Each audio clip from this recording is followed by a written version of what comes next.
Hello everybody and welcome back to a new reading vlog. Today's reading vlog is going to be a little bit different because I just watched Jamie from Jamie's Library do a video challenge. It's a 24-hour reading vlog, except that it's not, because I'm not going to just be doing a vlog for a day, for 24 hours. I'm going to actually read for 24 hours, and we'll see how my stopwatch catches this, because it has failed on me, as we know, from my reading 2 hours a day. So I have 3 books to start off with. I tried to look for an audiobook, but I couldn't find one that interested me that was available right away. I have a romance, an adult romance. This is Do You Take This Man by Denise Williams. This is following a divorce attorney, RJ, who is ordained and ends up officiating an unplanned wedding. The video of the ceremony goes viral, and many people are asking her now to officiate their weddings. She ends up being forced to work with a former pro football event manager, Lear, who is a people person. He isn't really looking for love after he just got out of a relationship, but he knows how to execute events. He likes being in control. So working with a, quote,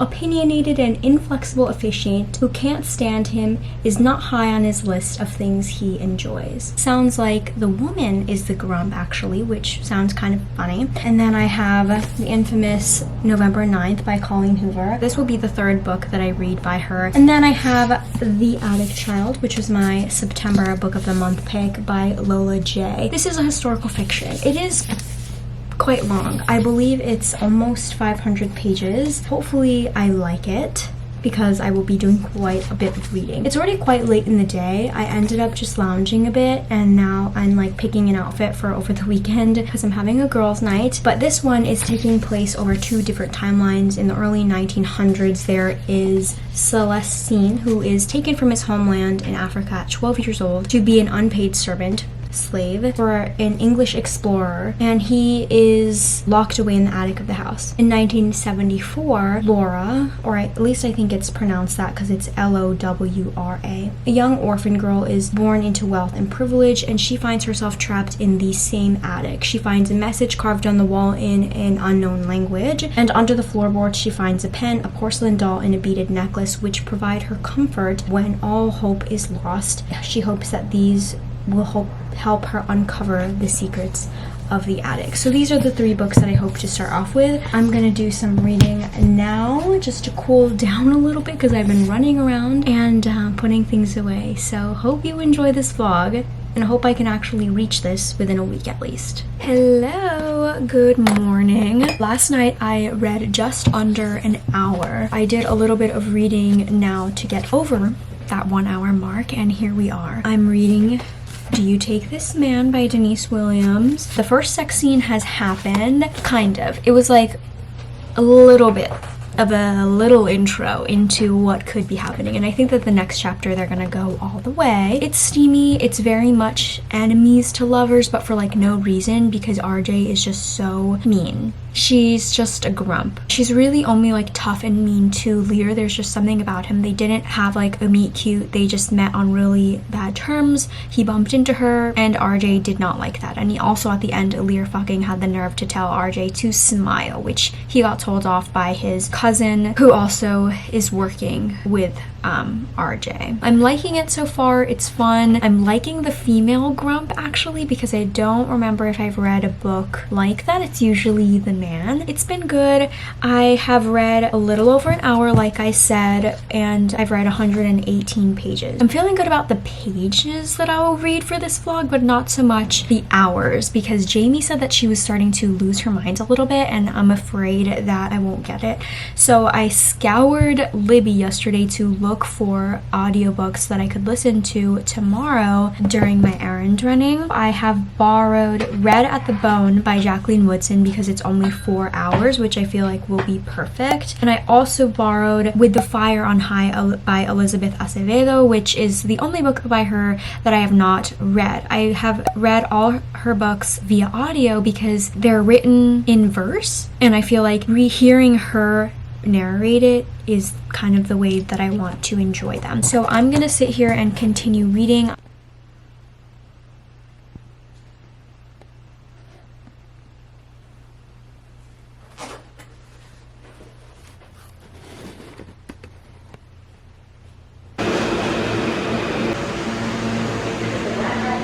It's Saturday. I'm like getting ready to go out soon to run some errands while also like half tuning into the book troop and the Literally Dead book club collab live show for the It Girl, just to see what everyone rated it. It looks like Gabby and I once again are on the same page. It wasn't the worst thing. It's definitely more of a mystery than a thriller. It was just too drawn out. It's not like the worst thing, but I feel like it just was way too long and not exciting enough. I'm also like kind of surprised that Lola gave it 4.5 stars. So now that I know their rating, and they are going into spoilery stuff right now, but I'm gonna get ready. It's a little bit chilly today actually, especially with it being rainy, but I'm gonna do a lot of walking, so I did bring my cute cowboy boots for going out tonight. Anyway, the reading update, the whole point of why I came on here was because I read 3.5 hours yesterday because of the audiobook, which yay. I was able to listen to it a little bit more after I left my house. I will be listening to the audiobook again today, obviously. If I could finish it, that would be really great. How much did I read of it? With the Fire on High. Oh yeah, I didn't even talk about that. I started With the Fire on High by Elizabeth Acevedo, 40% of the way through, which is really good. Imani, she is a teen mom, a senior in high school, figuring out her future. She really enjoys the culinary arts. She likes cooking a lot, but she has to figure out if that's like a sustainable way to support her family, because it's just her and her grandmother, just like her figuring out her life, and maybe there's a love interest and like juggling being a teen mom while working a part-time job where she needs more money than she's actually making, but also like this heavy workload of being a senior in high school. So I'm really enjoying that. I like that Elizabeth Acevedo narrates her own books. And hi. Okay, so I am gonna continue getting ready while listening to the live show, and then I can head out and get to more reading.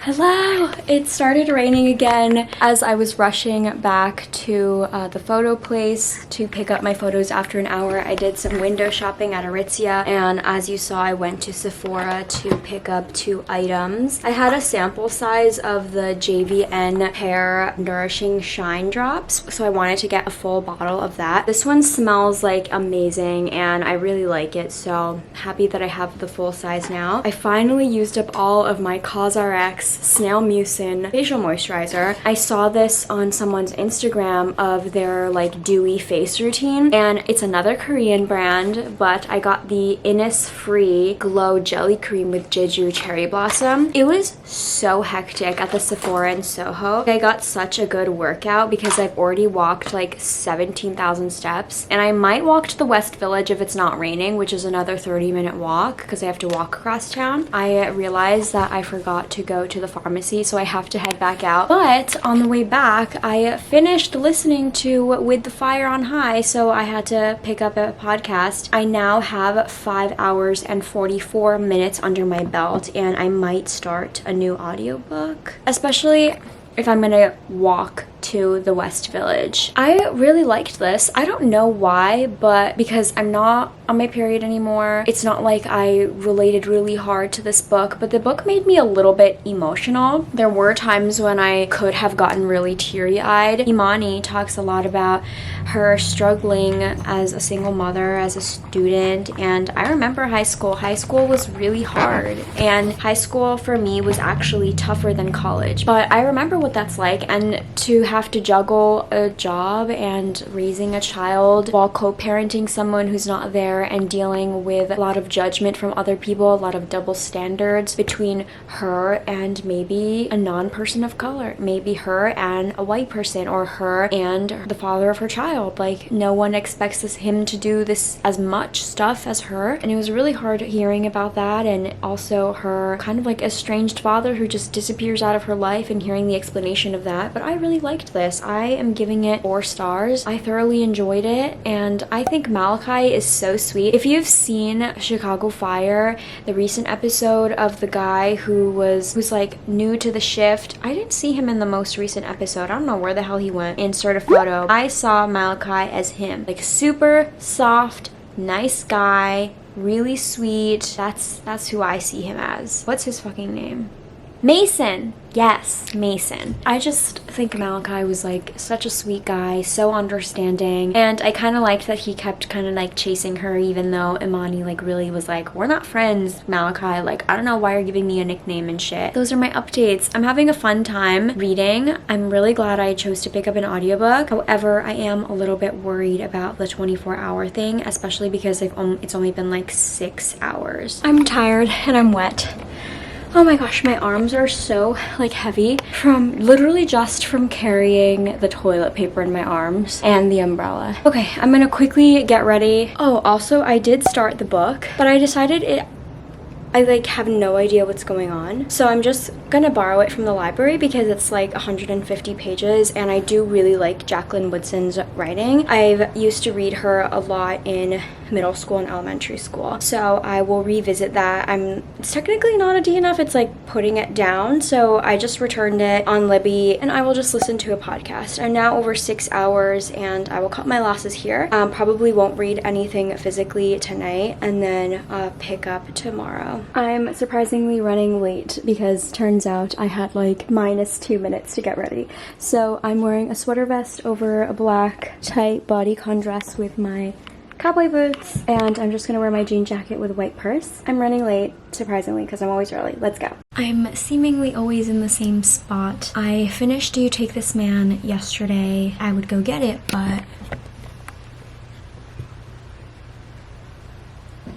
he's on my lap. I am giving Do You Take This Man 2 stars. I really was enjoying it in the beginning, but something about it just kind of like 60% of the way through just fell off. It just kind of lost me and I stopped enjoying it as much, so I gave it 2.5 stars. However, I have read about 7 hours. Yesterday I read for like an hour and a half, which is really good. Better because I have only slept for 4 hours. I read for a total of 8 hours, 28 minutes. I am a little bit worried that I won't complete the challenge because I will definitely be falling asleep on my commute because I've gotten so little sleep and I don't think I will be drinking any coffee today. I haven't yet decided if I want to start with November 9th or Addict Child because November 9th isn't due at the library until next week, so I do have a little bit of time. I'm doing some editing right now and then I think I'll get into the reading for the day.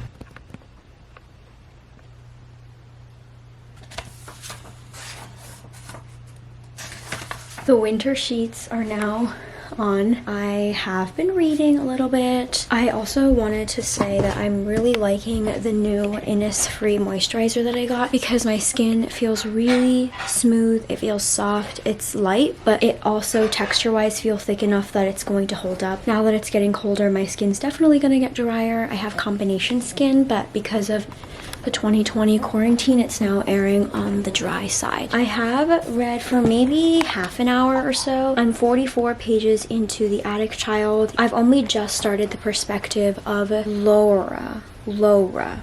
I don't think it's Laura because that's literally how her chapter started out. Her terrible boss keeps calling her Laura even though he knows it's not pronounced that. The book started out with Dikembe, who is now Celestine, although it hasn't exactly been changed to that yet. He is the youngest of like 5 boys. He lives in this small little village in Africa. He lives a really sheltered life as the youngest child, and it isn't until the Belgians are coming. I forgot what it was called, but I recognized it because I have seen it in my politics classes, but they're arriving to come in with their civilized ways to teach the non-white people how life should really be. I'm curious to see how Laura and Dikembe, their timelines are kind of going to overlap, even though those two never really meet.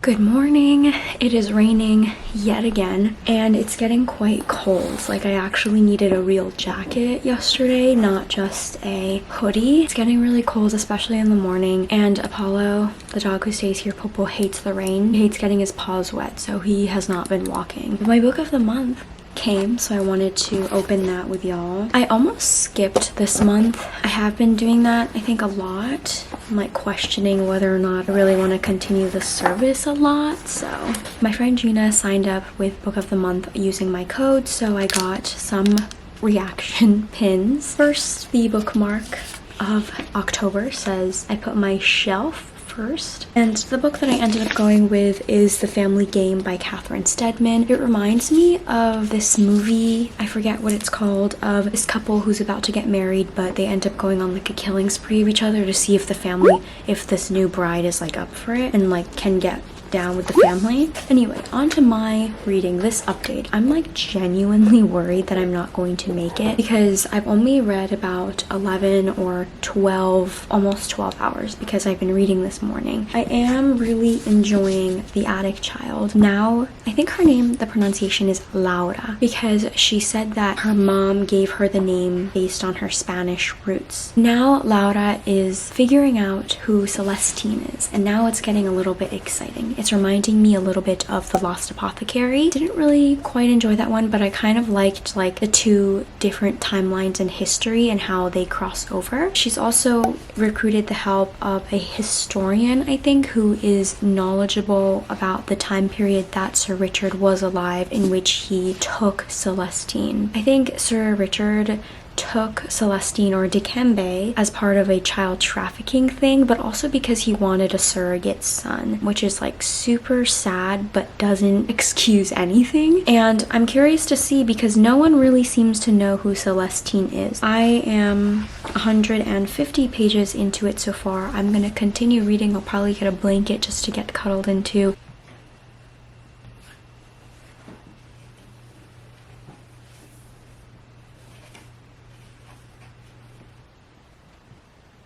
Good morning. I have delayed my upload for today by a few hours in order to read. I can't wait for this to be over because this shit is hard. I have 71 minutes left to read, so I'm going to sit here, or sit on my bed actually, and get in some reading.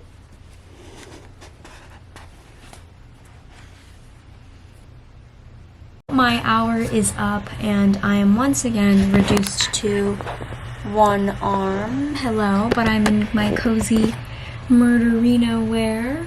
Thank you. I still have like 80 pages left to read of The Attic Child, but the important thing is that I finished this challenge. Now, I didn't always pause the timer when I went to the bathroom, and obviously when I fell asleep on the train, I couldn't be bothered to pause, so it's not exactly 24 hours. I think that would be impossible with just so many unknown variables that I couldn't have been able to factor in. But this ended up just being just another regular weekly reading vlog. Had I known that, I would have probably not tried to attempt this, or like just done a regular full 24-hour reading vlog and seen how much I could read. So I think I would not do this again. I would just rather do the whole one-day thing. I mean, it was nice to try. Again, not gonna attempt it, but I hope you enjoyed. Let me know if you do it, and I will see you all next time. Thank you so much for watching.